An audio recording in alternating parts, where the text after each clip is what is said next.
Okay, today we'll be replacing the pads and rotors on a 2000 Buick Century.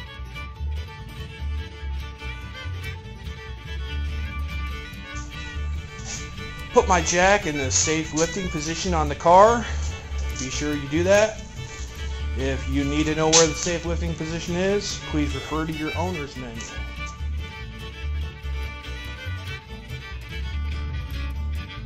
Keep that in mind. If you think you need brakes, take a wheel off, look at the pad, look at the rotor, and go from there. This is our caliper. Our guide pins are on the back of the caliper. What we're going to do, put a wrench on there. Okay. Just loosen them. Mine are coming loose easily because I just broke them loose, but you may need to spray some penetrating oil on them just so they break loose. There's one right here. There's typically two guide pins on every caliper. There's one here and one here. Okay. Don't know if you can see that or not, but we're going to loosen those off and take the caliper off. So I'm going to disconnect those two bolts. That's it. Okay. Now I have the guide pins out. Pull them out. That's what a guide pin looks like. That's what you want to loosen.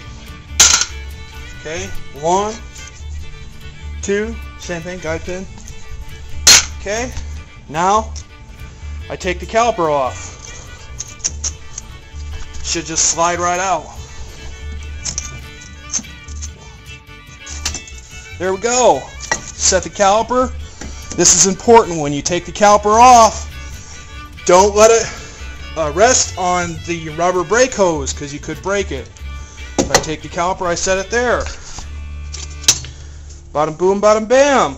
Okay. Our brake pads. One brake pad. 2 brake pads. Now what we're doing now, since I am doing both the rotors and the calipers, see I got my caliper setting up there, we need to take this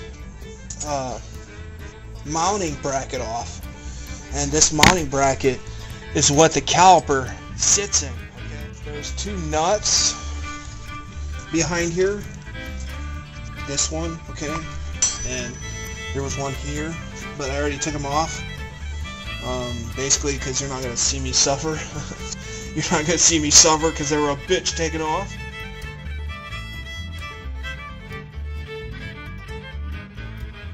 Now I'm gonna take the rotor off, and rotors, there's actually sometimes there's a bolt holding them on. Sledgehammer.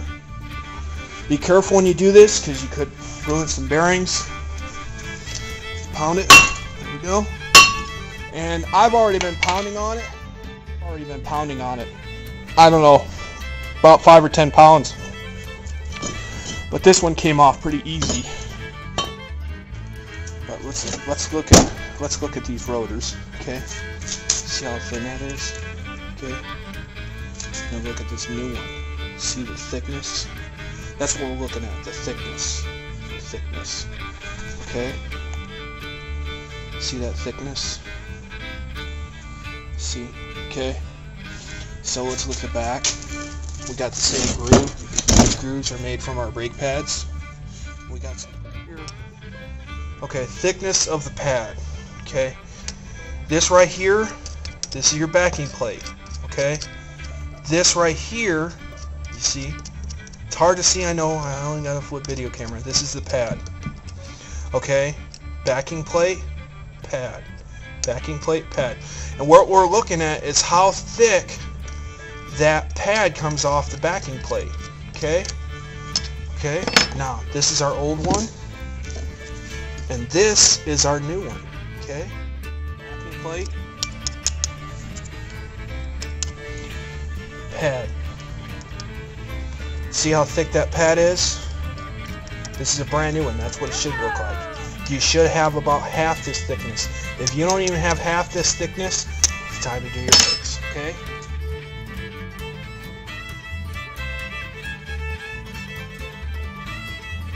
Okay, now to put the rotor on, just put them around the lugs like that, okay? And then I reinstall my bracket right here.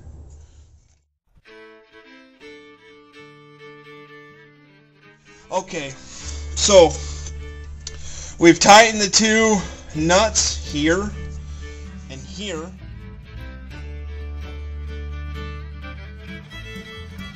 Of these pads, okay? When your brakes squeak, when you hear, you know, what that is, that's not the actual brake that's squeaking. What that is the pad is chattering inside the caliper and it's rubbing up against a piece of metal. Brakes don't really squeak, okay? They don't squeak at all. They will grind, but they won't squeak. What you hear is these backing plates rubbing in the caliper, chattering, vibrating, and they make a squeaking noise. So we have our oil here. There we go. Redneck way. Just gonna spray a little bit on there.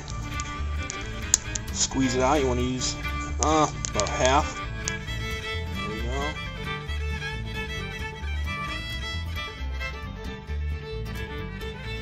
Now while we're reinstalling things, just make sure some stuff is tight. Make sure your caliper mounting bracket is tight. Tight, okay. Looks good. Both bolts.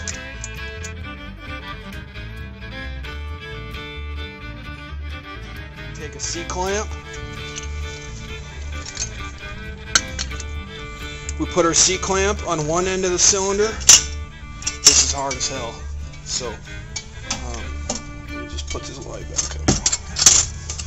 And then, okay, we put our C-clamp on one end of our cylinder and our C-clamp on the other end of our cylinder, and we compress it so the cylinder is back up into the caliper. Okay, now, as we can see, this cylinder, that this caliper, the caliper cylinder, I guess you could call it, is fully up inside the caliper. See that? Okay.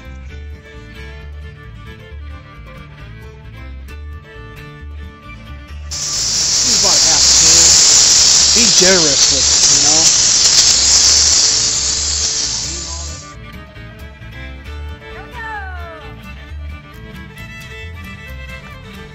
Not cooperating.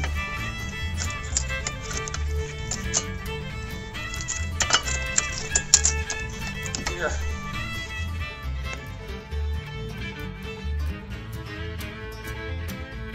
Okay, now I have the brake pads installed. I have my calipers installed.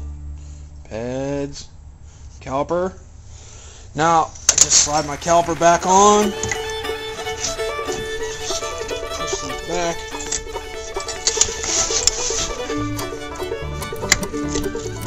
Okay. Slide my caliper back on. Put my two guide pins back in.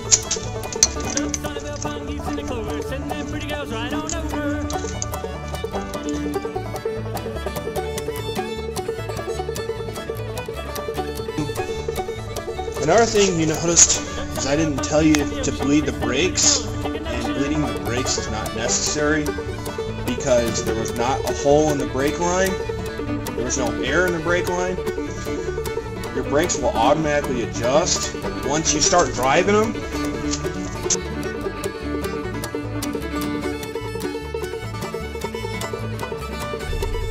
Okay, now we're on to the final phase of our test drive. What we're going to do now is just a final drive test, and if you